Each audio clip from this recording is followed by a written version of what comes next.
आधी पण गगराणी साहेबांकडे अनेकदा आम्ही आलेलो आहे आणि अनेक विषय त्यांनी मार्गी लावलेले आहेत। आज भेट घेण्याचे 2-3 महत्त्वाची कारणं होती। पहिलं कारण म्हणजे मुंबादेवी मंदिर, जे आपल्या मुंबईच्या देवीचं मंदिर आहे, तिथे अनेक दिवस आपण पाहतोय त्याच्यावरनं काही राजकीय चर्चा पण होत आहे। 6 महिन्यापूर्वी देखील आम्ही भेट घेतली होती आणि स्थगिती प्राप्त केली होती। म्हणजे मुंबादेवी मंदिरच्या मागे लागूनच एका भाजपच्या कॉन्ट्रॅक्टरसाठी 2 इमारती बांधल्या जातात पार्किंगच्या। ह्याला आम्ही विरोध करत आहोत ह्या गोष्टीसाठीच, कारण 2 जर 17 मजल्याच्या इमारती आल्या तर मुंबादेवीचं जे मंदिर आहे ते झाकलं जाईल। आणि दुसरी गोष्ट म्हणजे एका अतिशय संवेदनशील जागी अजून एक सिक्युरिटीचा धोका निर्माण होईल। आमचं म्हणणं एवढंच आहे की तिथे जे वर्षानुवर्ष पिढ्यानपिढ्या मंदिर आहे, तिथेच आपण पाहतोय आजूबाजूला जो दागिना बाजार आहे, तिकडचे दुकानदार आहेत, व्यापारी आहेत, त्यांना देखील आपण एक पाहिलं की हे जे काही कॉरिडॉरचं काम असेल किंवा पार्किंगचं काम असेल, तिथून हलवण्याचा हा प्रकल्प आहे। माझं म्हणणं एवढंच आहे की तुम्ही ज्यांच्यासाठी हे सगळं करत आहात त्यांना विश्वासात घेऊन करणं गरजेचं आहे। आमची पहिली मागणी हीच राहील की मंदिराला न झाकता थोडं दूर हे पार्किंग झालं पाहिजे, कारण आत्ता जिथे पार्किंग दाखवलेलं आहे तिथे एक तर गाड्यांना येणं जाणं पण कठीण आहे आणि दुसरं म्हणजे अनेक दुकानदारांना तिथे धोका निर्माण होतो, त्या मंदिराला धोका निर्माण होतो। पण सगळ्यात महत्त्वाची गोष्ट म्हणजे पिढ्यानपिढ्या जे दुकानदार तिथे आहेत त्यांना देखील तिथून हलवलं जातं। आमची मागणी ही आहे की जिथे आत्ता प्लिंथपर्यंत जे काम आलेलं आहे ते काम मंदिर न्यासाकडे द्यावं, मंदिराकडे द्यावं। तिथे हवनकुंड असेल, मुंडणं होतात, तिथे वेगळ्या ज्या विध्या होतात त्यांच्यासाठी ती जागा निर्माण होऊ शकते, उपलब्ध होऊ शकते, भक्तांचा ती सोयीसुविधा निर्माण होऊ शकते। तर ही गोष्ट तिथे महत्त्वाची आहे। दुसरं म्हणजे तिथे आम्ही हेच सांगितलेलं आहे, सगळ्या मंदिराच्या न्यास माझ्यासोबत आलं होतं, आजूबाजूचे दुकानदार होते, रहिवासी होते, त्यांनी सांगितलेलं आहे की जोपर्यंत त्यांच्या सगळ्या मागण्या पूर्ण होत नाहीत तिथे आम्ही मंदिराच्या आजूबाजूला कोणालाही काही काम करू देणार नाही। कारण आमची मंदिर आणि खास करून मुंबादेवीचं मंदिर, म्हणजे ज्या देवीने आपल्याला मुंबई दिली, आपल्याला आपलं नाव दिलं, तिथे त्याच मंदिराला झाकून आणि एक सुरक्षेचा धोका निर्माण करून आम्ही काम होऊ देणार नाही। दुसरी गोष्ट म्हणजे मी आधी पण सांगितलं होतं की देवनारसाठी आणि देवनार स्वच्छ करण्यासाठी जो पैसा लागणार आहे मुंबई महानगरपालिकेला, अदानी कर, हा आता कचऱ्याच्या युजर फीमधून लागू होणार आहे, त्याला आम्ही विरोध करत आहोत। तसंच जे काही आपण पाहतोय छोट्या दुकानदारांवर झोपडपट्ट्यांमध्ये प्रॉपर्टी टॅक्स लावला जाणार आहे, मालमत्ता कर लावला जाणार आहे। आज तो दुकानदारावर लावला जाईल, उद्या प्रॉपर्टी टॅक्स हा झोपडपट्ट्यांवर लावला जाईल। उद्धव साहेबांचं सरकार असताना, महाविकास आघाडीचं सरकार असताना 500 स्क्वेअर फुटापर्यंत जी घरं होती त्याचा आम्ही प्रॉपर्टी टॅक्स रद्द केला होता। पण आज हेच भाजपचं सरकार आपण पाहतोय, एकतर मुंबादेवी मंदिराच्या विरुद्ध काम करत आहे, तिकडच्या स्थानिक दुकानदारांच्या विरुद्ध काम करत आहे, तसंच मुंबईकरांवर युजर फी कचऱ्यासाठी म्हणजे अदानी कर हा लावला जात आहे, त्याला आम्ही विरोध करतो। आणि तिसरी आणि महत्त्वाची गोष्ट, मी त्यांचे आभार तर जाहीरपणे मानलेच आहेत की त्यांनीच म्हणजे मुंबई महानगरपालिकेच्या अर्थसंकल्पातून एकनाथ शिंदेने एक्सपोज केलं, त्यांच्या खोट्या वक्तव्यांना एक्सपोज केलेलं आहे। 26% काम असं झालं असं म्हणतात, पण मी विनंती केलेली आहे की जे छोटे रस्ते त्याचं कॉन्क्रिटायझेशन न करता, कारण आपल्या रस्त्यांमध्ये 42 जवळपास युटिलिटीज असतात, तिथे डांबरीकरण किंवा ॲस्फॉल्ट मॅस्टिक असेल ते करावं, मोठ्या रस्त्यांना जरूर कॉन्क्रिटाईज करा, पण ही सगळी कामं थोडी प्लॅनिंगनी हाती घ्या। आत्ता आपण पाहतोय मुंबईत मग कुठचाही तुम्ही विभाग घ्या, मग बोरिवली घ्या, कधी कांदिवली घ्या, वांद्रे घ्या, वरळी घ्या, कोलाबा घ्या, कांजूरमार्ग घ्या, घाटकोपर घ्या, कुठेही पाहिलं तर उठसूट कुठेही काही खोदून ठेवलेलं आहे। मग कधी सिवर लाईनसाठी असेल, कधी रस्त्याच्या नावाखालती असेल, हे रस्ते काही पूर्ण होताना असं काही दिसत नाही आहेत। मी सांगितलेलं आहे, मी विनंती केलेली आहे की ऑडिट करा आणि गरजेचे रस्ते असतील तेच पहिले हाती घ्या आणि थोडं प्लॅनिंगनी घ्या। आता वरळीतच पहा ना, एका बाजूला गणपतराव कदम मार्ग खोदलेला आहे, दुसऱ्या बाजूला आर्थर रोडचं काम MMRDने सुरू केलं आहे। लोकांनी जायचं तर कसं जायचं? लोकांचे हाल कुठे ना कुठेतरी कमी होणार आहेत की भाजप जे करत आहे मुंबईला की पिळून घ्या आणि हाल जास्तीत जास्त करून घ्या, ह्याची अंमलबजावणी महानगरपालिका करत आहे। तर मी हेच सांगितले की रस्त्याची कामं हाती घेताना देखील थोडं लॉजिक वापरून ऑडिट करून त्याची कामं हाती घ्या। यावर आता आयुक्तांनी काय उत्तर दिलेलं आणि काय मला वाटतं सकारात्मक आहेत, कारण एक महत्त्वाची गोष्ट आत्तापर्यंत जी आम्ही कामं वॉर्डाची असतील, मुंबईची असतील, विनंती म्हणून आणलेली आहेत ती तशी मार्गी लावलेली आहेत। रस्त्यांचं कामं असतील, मी त्यांना सांगितलं, विनंती जी केली आहे की आपण लॉजिकप्रमाणे घ्या, जी गरजेचे असतील तेच रस्ते कॉन्क्रिटीकरण करा, ते एक आहे। आणि दुसरं म्हणजे जसं मी सांगितलं अदानी कर कदाचित हे भाजपच्या आदेशावरनं होत असेल, कारण भाजपचे खरे मालक जे अदानी आहेत त्यांना पाहिजे मुंबई अजून लुटायची, आणि आम्ही सांगितलेल्याचा इशारा दिलेला आहे की जर हे थांबलं नाही तर आम्हाला आंदोलन हाती घ्यावं लागेल। आदित्यजी, सकाळपासूनच भेटींचं गणित जे ते या महाराष्ट्राच्या किंवा मुंबईच्या राजकारणात सुरू आहेत। आज तुमचे 3 नेते थेट मुख्यमंत्री देवेंद्र फडणवीस यांच्या निवासस्थानी भेटीसाठी गेले होते, काय नेमकं त्यांचं? मला वाटतं आम्ही पण येत जात असतो, आता त्याच्यावरून आपण जास्ती किती रीड करायचं त्याच्यावर, हे आपला विषय. पण काही काही विषय महत्त्वाचे असतात, मतदारसंघाचे असतात, मुख्यमंत्री जे असतात ते राज्याचे प्रमुख येतात. तर सगळ्यांना म्हणजे सगळ्या मंत्र्यांची पण पॉवर्स मुख्यमंत्र्यांकडे आहेत, तर सगळ्या खात्यांची कामं त्यांच्याकडे जायला लागतात. एकीकडे पीए पण नाही बोलू शकत, पीएचं जरी काम असेल तरी मुख्यमंत्र्यांकडे जायला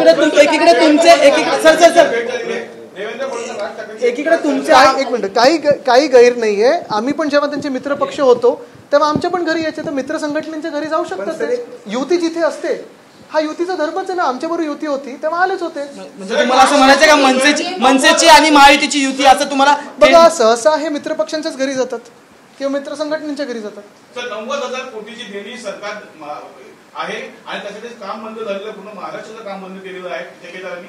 ठेकेदारांचे जे लाडके कॉन्ट्रॅक्टर आहेत त्यांना सगळ्यांना कॉन्ट्रॅक्ट मिळत आहे. जसं आता मुंबादेवीच्या मागचं जे पार्किंगचं आहे ते लाडक्या कॉन्ट्रॅक्टरसाठीच तर काम घेतलेलं आहे. पण जे बाकीचे कॉन्ट्रॅक्टर्स आहेत, जे कामं करतात, त्यांना कुठेही पैसे मिळत नाहीत, बिलं मिळत नाही आहेत. तसंच जर आपण पाहायला गेलं तर एका बाजूला राजकीय जे नेते आहेत, पुढारी आहेत, त्यांच्या साखर कारखान्यासाठी 79 कोटी जिथे सरकार खर्च करतं. दुसऱ्या दिवशी आपल्याच माध्यमातून मी बातमी ऐकली की मुंबई महानगरपालिका असेल किंवा शासकीय शाळा असतील, मिड डे मील 50 कोटी रद्द करून टाकले. का? तर त्याच्यात अंड किंवा खीर होती. दुसऱ्या बाजूला आपण पाहताय लाडक्या बहिणी आता किती कमी करतात बहिणी. राख्या आता खूप झाल्या, त्यांच्या हातावर जड झाल्या, तर कमी करायला लागले. तसंच लाडका भाऊ योजना आणणार होते, 10,000 रुपये देणार होते, झाली कुठे योजना पूर्ण. कितीतरी अशी गोष्टी आहेत. मला वाटतं काल आता ते हे बंद केलं, तीर्थयात्रा जे काही योजना होती ती पण बंद केली. कितीतरी योजना आता अशा बंद होतात. बरं, आपत्ती समितीच्या ह्याच्यावरून आता एकनाथ शिंदेचं नाव जे आहे ते वगळण्यात आलेलं आहे. त्याऐवजी मुख्यमंत्री आहेत, अजित पवार आहेत, महसूल मंत्री आहेत, एकनाथ शिंदेचं नाव कुठेतरी वगळण्यात आलेलं आहे. हो, कारण त्यांचं सगळं डिझास्टर मॅनेजमेंट त्यांच्या गावातून होतं. उदय सामंतांच्या खात्यात देखील ढवळाढवळ केली जात आहे. ओएसडीने थेट निर्णय घेतले. अरे अरे अरे कारण त्यांनी असं आधी सांगितलं होतं. पालिकेने मोठं आवाढव्य बजेट सादर केलं, त्यामध्ये आरोग्य विभागाचा प्रश्न नागरिकांच्या जीवाशी खेळताना पाहायला मिळतो. केएम हॉस्पिटलमध्ये फक्त 3च मशीन आहेत. बघा, मी आपल्याला आठवत असेल 2023 साली असेल, 2024 साली असेल, हे विषय घेतले होते. महत्त्वाचे आहेत, कारण अजूनही म्हणजे आम्ही प्रत्येक अधिवेशनात बघतो डीनना बोलवलं जातं आणि त्यांच्याकडून उत्तरं घेतली जातात. पण खरं डीन हे तिकडे ते व्यवस्थापन सांभाळतात, त्यांचं कौतुक करणं गरजेचं आहे. सरकारकडून असेल किंवा महानगरपालिकेकडून असेल, हे MC साहेब यायच्या आधी मी सांगतो ही परिस्थिती होती. आत्ताची परिस्थिती अजून खोलात जायचं आहे मला. आपला दवाखाना, हिंदुराव सम्राट बाळासाहेब ठाकरे आपला दवाखाना, औषधं आहेत का सगळीकडे? नाही आहेत, कुठेच नाही आहेत. नुसतं दवाखाने उघडून ठेवलेले आहेत, फिता कापल्यात, पण औषधं दिसत नाही आहेत. तसंच नायर असेल किंवा अनेक हॉस्पिटल असतील, मला तर हे सांगण्यात आलं होतं की IV फ्लुइड असेल, एक्सरे फिल्म असेल, ह्याचं देखील काम कुठेही पुढे टेंडर नवीन काढलं नव्हतं. सगळं CSRवर घ्यायला लावलं होतं. 20 लाखापर्यंतची जी औषधं आहेत ती CSRवर घ्यायला लावली होती. ह्या छोट्या छोट्या गोष्टींसाठी जर महानगरपालिका असेल किंवा सरकारकडून काही मदत होत नसेल तर काय अपेक्षा ठेवायची यांच्याकडून? सध्या लढाई महाविकास आघाडीविरुद्ध महायुती दिसत नाहीये, फक्त महायुतीमध्ये लढाई दिसते. मग पालकमंत्री असतील, सर्व गोष्टी असतील, मी तुम्हाला आधीच सांगितलंय ना, पालकमंत्री होण्यात इच्छा नाही ना, मालकमंत्री व्हायचं जिल्ह्याचं. आणि हेच गडबड आहे. कुठे बंगल्यांवरनं भांडणं होतात, कुठे पालकमंत्री पदावरनं भांडणं होतात, कुठे आम्ही ह्याला फोडू की त्याला फोडू, पक्षात ह्या माणसाला आमच्या पक्षात आलं पाहिजे की आमच्या पक्षात आलं पाहिजे, फोडाफोडीवरनं भांडणं होत आहेत. तुम्ही मला ह्या गेल्या 2 महिन्यात एक तरी असा विषय दाखवा जिथे जनतेच्या सेवेसाठी यांच्यामध्ये काही चर्चा झालेली आहे. रस्ता कॉन्क्रिटीकरणाचा विषय तुम्ही घेतला होता. ज्यावेळेला एकनाथ शिंदे मुख्यमंत्री झाले तेव्हा पहिला निर्णय होता. तुम्ही पत्रकार परिषदेत आता 26% इतका कमी आकडा. एक्झॅक्टली. आणि मी त्या दिवशी पत्रकार परिषद देखील सांगितलं होतं. त्यांनी जेव्हा असेंब्लीमध्ये पण सांगितलं की आम्ही 2 वर्षात खड्डेमुक्त मुंबई करू. मुंबई आम्ही दिवस रात्र मेहनत करून मुंबईची सेवा केलेली आहे. मुंबईच्या प्रत्येक रस्त्याच्या खाली साधारणपणे 42 ते 43 युटिलिटीज असतात. कुठचाही रस्ता तुम्ही कॉन्क्रिटीकरण करत असताना किंवा ॲस्फॉल्ट मॅस्टिक करत असताना महानगरपालिकेचे जे आपले कर्मचारी असतात किंवा अधिकारी असतात त्यांना किती कोऑर्डिनेशन करायला लागतं हे मला माहिती आहे. तेवढी मेहनत असते त्याच्याकडे हे माहिती आहे. आणि हे सगळं होत असताना ट्रॅफिक पोलिसची देखील परवानगी लागते. त्यांच्यावर देखील अनेक अडचणी असतात, कारण ट्रॅफिक मुंबईतला एवढा वाढत चाललेला आहे. आणि असं खोटं मुख्यमंत्र्यांनी बोलणं हे कितपत योग्य होतं मी त्यावेळी पण विचारलं होतं. भ्रष्टाचार 6,000 कोटीचा आपण त्यावेळी रोखला होता. 6,000 कोटीवरनं त्यांना 5,000 कोटीवर यायला लावलं होतं. 1,000 कोटीचे त्याच्यात भ्रष्टाचार होते. आणि प्रधानमंत्री महोदयांना मी विनंती केली होती की आपण भूमिपूजन करू नका. पण आज आपण पाहतो त्याच रस्त्यांचं 26%च काम झालं. ते पण मी चॅलेंज करतो की तेवढंही झालं. सर, गणेश विसर्जनासंदर्भात तुम्ही सुद्धा आता ट्विट केलेलं आहे. अद्याप विसर्जन जे आहे ते रखडलेलं आहे. नक्कीच, कारण हे आम्हाला सांगितलं होतं. प्रचाराच्या वेळी हे ना हिंदुत्व आठवतं, पण जेव्हा शासन करायला लागतं, जेव्हा काम करायला लागतं, तेव्हा आपल्या धर्म जो आहे त्यांचा एवढाच धर्म आहे भाजपचा की आपलं मराठमोळं जे हिंदुत्व आहे ते पुसून टाकायचं आणि स्वतःची राजकीय विचारसरणी जी आहे ती महाराष्ट्रात लादायची. आपण पाहिलं असेल हायकोर्टाच्या अनेक अशा ऑर्डर्स आहेत. एक ऑर्डर अशी पण आहे की राजकीय होर्डिंग्स कुठेही लावू नयेत. दिसते का? नुसतं मुख्यमंत्र्यांचा चेहरा असेल किंवा 2 उपमुख्यमंत्र्यांचा चेहरा असेल तर होर्डिंग सर्रास कुठेही लावले जातात, पण आमच्या गणपती बाप्पाचं विसर्जन करू देत नाही. आज मुंबादेवी मंदिरावर ही वेळ आणलेली आहे की त्यांना इथे महानगरपालिकेत अनेक वेळा यायला लागले की आमचं मंदिर वाचवा, आमच्या मंदिराच्या मागे भाजपच्या कॉन्ट्रॅक्टरची मदत करू नका. तसंच गणपती बाप्पाचं विसर्जन हे आधीपासून आम्हाला माहिती आहे ना की पीओपीची मूर्ती आहे की नाही वगैरे, पण मग पर्याय व्यवस्था काही केली का सरकारने? बाकी सगळं चालतं आहे ना, पण मग विसर्जन का नाही होऊ द्यायचं? कारण हा आपला मराठमोळा सण आहे आणि आपलं मराठमोळं जे हिंदुत्व आहे ते भाजपला पुसून टाकायचं आहे महाराष्ट्रातून. ह्याचसाठी हे सगळं चाललेलं आहे. सर, तुम्ही याच्या आधी गोखले पुलासंदर्भात देखील एक बैठक झाली आणि आता गोखले पूल हा पावसाळ्या आधी सुरू करा असं सांगण्यात आलं. आतापर्यंत तो सुरू होणं अपेक्षित. गोखले पुलाचं नाव हे गिनीज बुक ऑफ वर्ल्ड रेकॉर्ड्समध्ये देणं गरजेचं आहे. तिकडच्या स्थानिक आमदारांचं नाव देणं गरजेचं आहे. कारण जेवढ्यांदा पाहणी दौरे झालेत तिथे, मला वाटत नाही तेवढे पाहणी दौरे कुठच्याही चंद्रयानसाठी झाले असतील, मंगलयानसाठी झाले असतील. सगळं काही होऊ शकतं, पण हा गोखले पूल एवढा चुकू कसा शकतो हे गिनीज बुकमध्ये जाण्यासारखं आहे. आणि अजूनही कुठे ते झालं नाही. आपल्या सांगितलं निवडणुकीच्या आधी होईल, मग निवडणुकीच्या नंतर होईल. एकदा तिकडच्या स्थानिक आमदारांकडून टाइमलाईन तर घ्या. हिंदी में एक तो सोशल मीडियावरती रणवीर अलाहाबादीचा जो कमेंट आहे तो सध्या तरी व्हायरल, अतिशय भयानक आहे. अतिशय भयानक. त्यांना अवॉर्ड देखील देण्यात आला होता आणि त्यानंतर असे त्यांचे खूप ट्रोल्स आहेत ज्यांना मोदीजी स्वतः फॉलो करतात, पण मला त्याच्यात जायचं नाहीये. एकच आहे की आता काय कारवाई करणार. तसेच ते कोण तो एक नट आहे सोलापूरकर, त्याच्यावर काय कारवाई करणार सरकार? म्हणजे तुम्ही छत्रपती शिवरायांवर बोलू शकता, तुम्ही महामानव डॉक्टर बाबासाहेब आंबेडकरांवर बोलू शकता, तुम्ही कुठचाही जोक मारू शकता आणि सरकार काही करणार नाही. हे आता कळायला लागलं, कारण ह्याच सरकारला आंबेडकर ही फॅशन वाटायला लागली. सर, हिंदी में जानना चाहेंगे, आपने आज बीएमसी कमिश्नर से जो है भेंट ली है, क्या विषय? आज बीएमसी कमिश्नर साहब से हमने मुलाकात की है. काफ़ी बार पहले भी की थी. अनेक विषय लाते हैं हम और उन्हीं विषयों पे जो भी समस्या होती है उनका हल निकालते हैं. आज सबसे गंभीर विषय यही बन चुका है मुंबई में. अगर आप देखें तो मुंबा देवी मंदिर, जिस देवी ने हमें अपना शहर दिया, अपनी नाम दी, अपनी पहचान दी, उसी मुंबा देवी मंदिर के आसपास में अगर आप देखें तो एक पार्किंग की इमारत आ रही है. ये पार्किंग की जो बिल्डिंग है वो एक बीजेपी के कॉन्ट्रैक्टर के लिए आ रही है और हमारा यही विरोध है, क्योंकि ये इमारत आगे जाके सिक्योरिटी कंसर्न बनने वाली है. और जब वहाँ बहुत सालों से नहीं तो बहुत सारे जनरेशन से व्यावसायिक लोग हैं, दुकानदार हैं, हर एक पे ये कहीं ना कहीं बुलडोजर चलने वाला है. तो हमारा विरोध रहेगा और ना हम वहाँ काम करने देंगे.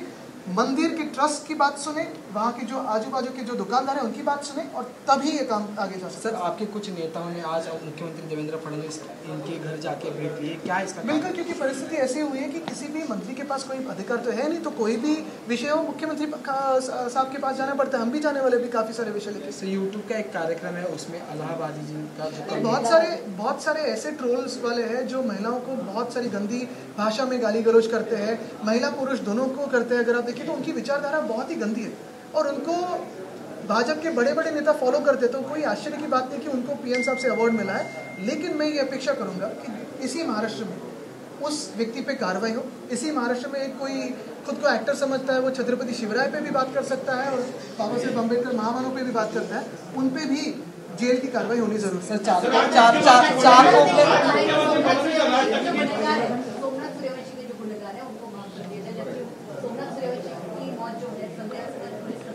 बिल्कुल, और यही बात है ना, अगर परभणी की बात हो, सूर्यवंशी की बात हो या बीड की बात हो, जहां देशमुख परिवार आज भी न्याय मांग रहा है. अगर देशमुख जी तो भाजपा के ही सरपंच थे और इस राज्य में महाराष्ट्र में भाजपा की बहुमत की सरकार होते हुए अगर भाजपा के ही कार्यकर्ता को न्याय नहीं मिल रहा है तो किसको मिलेगा?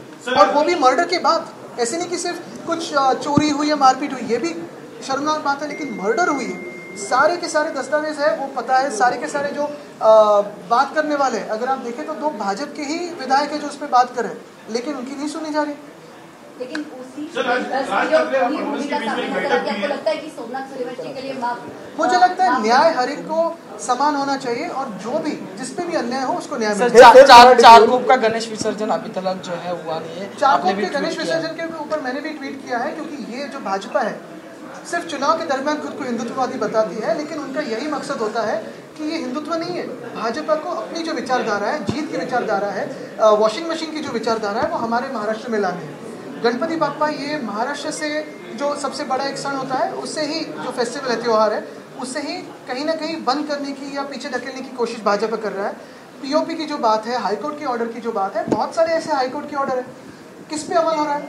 जो एक पॉलिटिकल होर्डिंग्स की बात होती है, मैंने भी सीएम साहब को खत लिखा था कि पॉलिटिकल होर्डिंग्स बंद किए जाए। अभी बहुत हुआ, चुनाव हो गए, लेकिन उस पर तो अमल नहीं हो रहा, तो फिर सिर्फ इसी बात पे क्यों हो रहा है?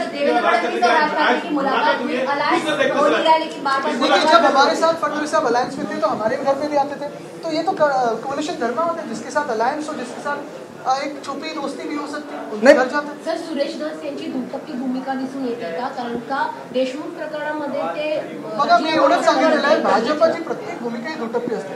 मी स्पष्टपणे सांगतो, परभणीत असेल किंवा बीडमध्ये असेल, न्याय हा झालाच पाहिजे. आणि अनेकदा म्हणजे आमच्या सगळे तिकडचे स्थानिक खासदार असतील, आमदार असतील, अधिवेशनात देखील आम्ही मविया म्हणून हा विषय घेतला होता.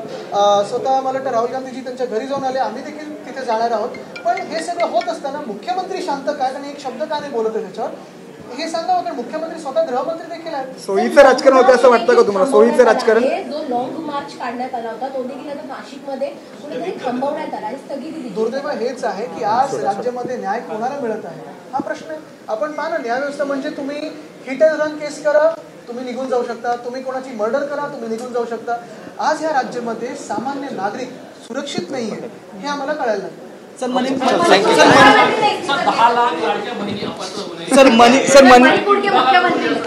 मणिपूरच्या मुख्यमंत्र्यांनी 2 वर्षापूर्वीच खरं तर इस्तिफा नाही, त्यांनी राजीनामा नाही, त्यांची हकालपट्टी होणं गरजेची होती. तिथे कुठच्याही जाती असतील, ज्यांच्यामध्ये वाद असतील, तिथे वाद न निर्माण होता शांत कशी करता येतील ही सरकारची जबाबदारी असते, मुख्यमंत्र्यांची जबाबदारी असते. ते राज्याचे प्रमुख असतात. आणि जर 2 वर्ष शांतमय वाद होते, ते दोन्ही मोठ्या तिथे समाजांमध्ये जे काही वाद होते ते भयंकर टोकाला पोचलेत. काही काही गोष्टी तिथून ज्या आम्ही ऐकतो एवढ्या भयानक आहेत, पण कुठे ना कुठेतरी हे वाद चालू ठेवण्यात त्याच व्यक्तीचा हात आहे का, हा एक प्रश्न.